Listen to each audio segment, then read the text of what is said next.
Castor oil is one of these weird, cool medicines that I often sort of jokingly, not really jokingly, tell people if it's not a burn, a mucous membrane, or an open wound, throw a castor oil pack on it and see if it helps. The topics of these videos are useful tips and tricks that I've learned in my 20+ years as a physician. The information in these videos is intended solely for educational purposes and does not in any way replace the necessary and recommended care of a licensed healthcare practitioner. Hi everyone. Today I wanted to tell you about one of my very favorite old-timey naturopathic remedies, and these are castor oil packs. Castor oil packs are one of my most used remedies. They are simple, they're cheap, and they're great to just leave in your medicine cabinet and bust them out whenever you need it.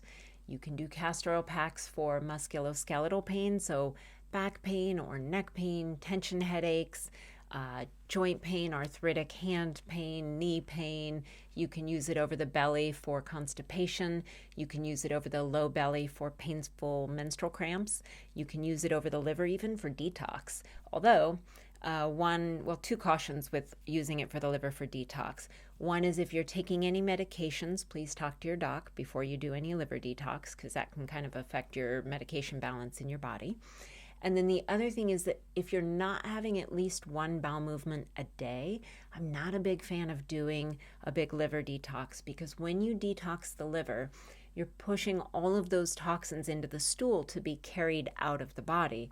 But if the stool isn't being carried out of the body, if it's just sitting in the colon, then you've got all this toxic gunk just sitting in your colon for days on end. It's probably not the best thing in the world for your colon health. So that aside, here's how you do a castor oil pack. To do a castor oil pack, you need three things. You need castor oil, flannel, and heat. You can get the castor oil, most drugstores carry it, but I prefer to get it at the health food store just because the health food store brands are a little less likely to be processed with hexanes, which are pretty toxic chemicals. And then the other nice thing about getting it in the health food store is, yes, you can get the regular pour version of the bottle, but you can also get these really cool little roll-ons that are great and so much less messy. Then you need flannel. You can get the, organic unbleached cotton flannel off the internet, or you can use an old flannel pillowcase that you never want to use again for anything else. And then for heat, just a heating pad or your hot water bottle, anything that's going to hold your heat for 20 to 60 minutes is going to be great.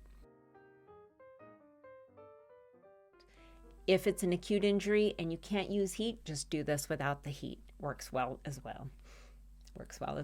Okay, here's how you do it.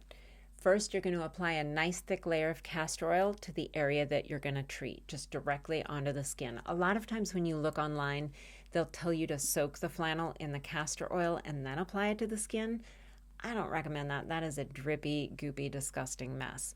I usually just have people apply a nice thick layer directly to the skin, pop your flannel on top of that, pop your heat on top of that, and then just kick back and relax, ideally, for 20 to 60 minutes, or keep working, whatever you got to do. Then once you're done with that 20 to 60 minutes, you wipe off the excess oil with a damp paper towel or a damp cloth, and then you're going to store your flannel in a plastic bag in the fridge. You can use that over and over again until it starts smelling like gross rancid oil, and then chuck it out and start a new one. Along those lines, with your castor oil, you want to store that in a cool, dark cupboard. If you don't go through it in time and it starts smelling like funky and rancid, you want to throw that out and get fresh oil, because anytime oil starts smelling rancid, whether it's an oil that you're putting on your body or a cooking oil, that oil is losing a lot of its healthful properties and frankly is now getting pretty toxic. So anytime you have rancid oil, chuck it out, get fresh stuff. That is how you do a castor oil pack. Again, you can use them for muscle pain, joint pain, menstrual pain, constipation, liver detox. I've even seen it. I had someone apply it every night for 3 weeks. I saw it take down a ganglion cyst. It's crazy stuff. Obviously, generally very safe when used topically. Anybody can react to anything, though. If you have a bad reaction, of course, stop taking it. Otherwise, give it a try and leave a note down below. I would love to hear if you found it helpful, and I will see y'all next time. Take care. Bye-bye.